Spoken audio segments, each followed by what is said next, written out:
finally, another gay couple has married, this time in Lake Fayette, Arkansas.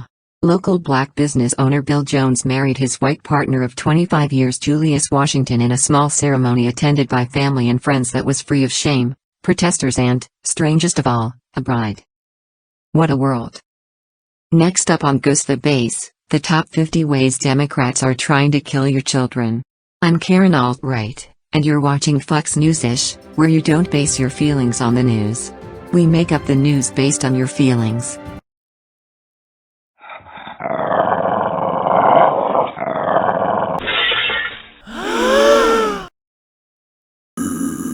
What's wrong, Clarence? Is Jenny trying to overturn another election? Not today. It's all these homos getting married, John. We've got to put an end to the whole nasty business. I agree with you, Clarence. But as you know, we need some sort of legal reasoning to do it. And I know just the person to help. I'll use my new tablet to video call him. Dark Master's IT department just sent it over with all the house bells and whistles. Who are you getting advice from? His name's Hoover. I met him last night at a business dinner.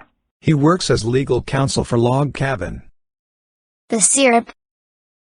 No, the political group for gay Republicans. Ha!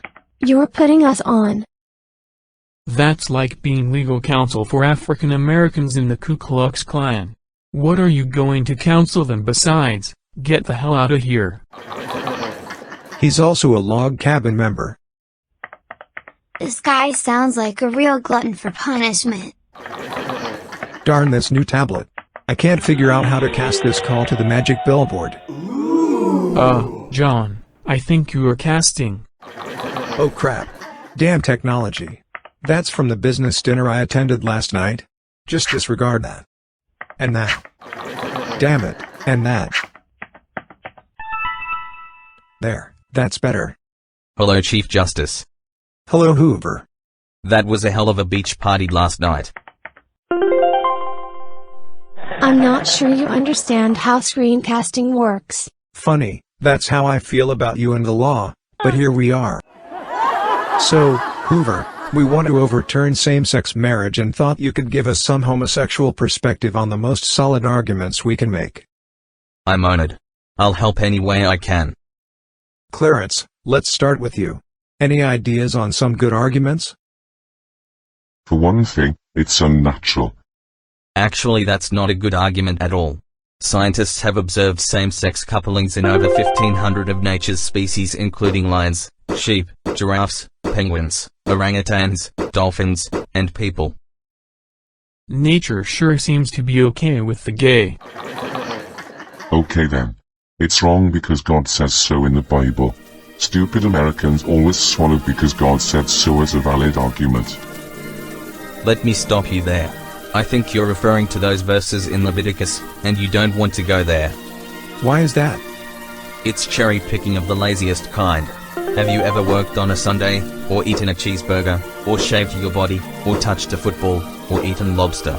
All of those activities are condemned in the same part of Leviticus and can carry punishments like eternal damnation. Since everybody has done something on that staggeringly long list of prohibitions, that strategy just ends up making you look like a fool by condemning your own self to hell. The New Testament isn't any help either since Jesus never said anything at all about homosexuality. Let's think of an argument that doesn't involve nature or religion.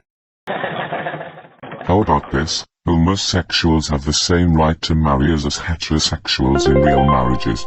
But, the women enjoy the extra freedom of not having to serve a man, while the men have the extra freedom of hanging out with their buddies without a wife calling to tell them to stop by a store on the way home and pick up a box of tampons. Hey babe. Can you stop by a store on your way home and pick up a box of tampons? Thanks babe. See what I mean? These extra freedoms give homosexuals more of the inalienable right to the pursuit of happiness. Therefore we must overturn same-sex marriage because it violates the Equal Protections Clause of the 14th Amendment by discriminating against heterosexuals. Basically you're saying, those people over there seem happier than me, so I'm going to use my powers to make them miserable. I've seen that legal doctrine somewhere before. I think it's in one of Thomas Paine's pamphlets. Actually, John, it's the plot of How the Grinch Stole Christmas, which is not a compelling legal argument. Sounds like somebody's gunning to take the Chief Justice's job. How about you, Sam? I'm sure you've come up with some good arguments to overturn same-sex marriage. Actually, John, I haven't given it any thought at all. I'm totally uninterested in homosexuals. Really? You've never thought of ways to keep homosexuals from marrying? It seems logical that to get rid of gay marriage, we just need to get rid of the gays.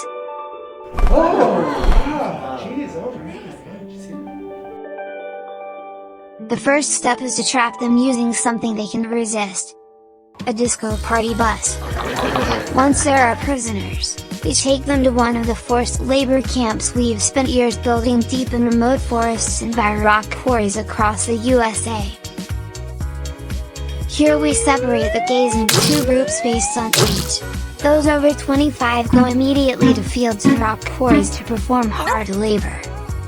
Meanwhile, the under 25 group is escorted by a very heterosexual officer to a specially designed shower room. The officer orders the gays to strip naked and hit the showers, leaving their clothing and personal belongings behind.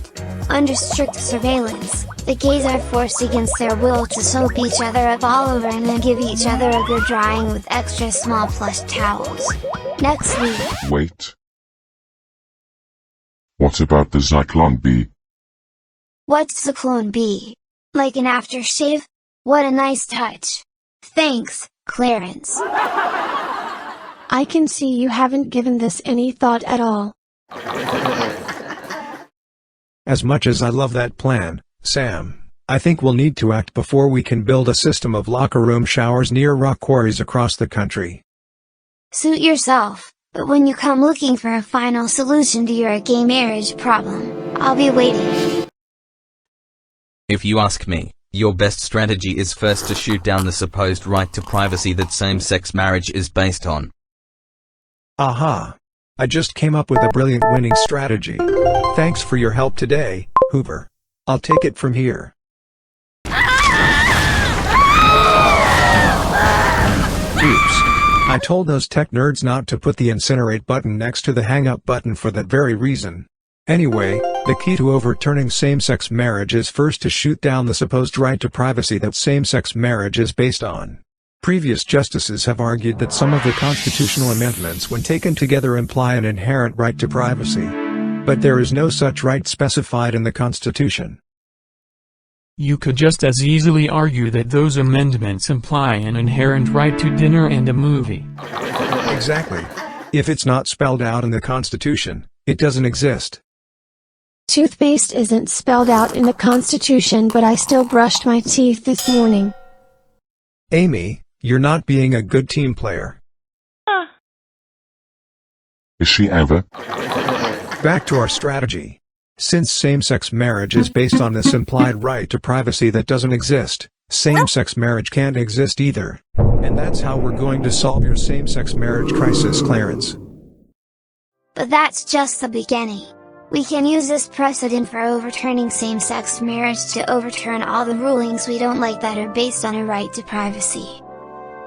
Bye-bye contraception. So long interracial marriage.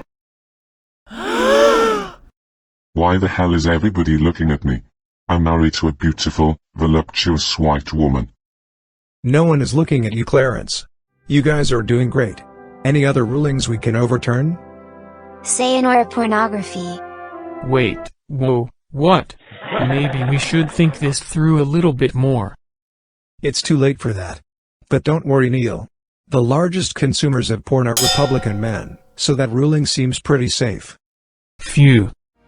We can even overturn legalized sodomy so that states with anti-sodomy laws still on the books can use the information from their same-sex marriage registrations to locate and make mass arrests of homosexuals.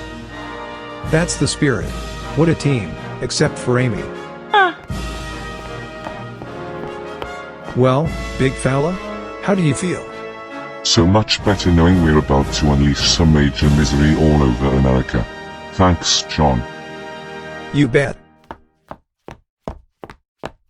By the way, Sam, I just got a bill for 50 completed forced labor camps with deluxe shower facilities. Know anything about that? Nope.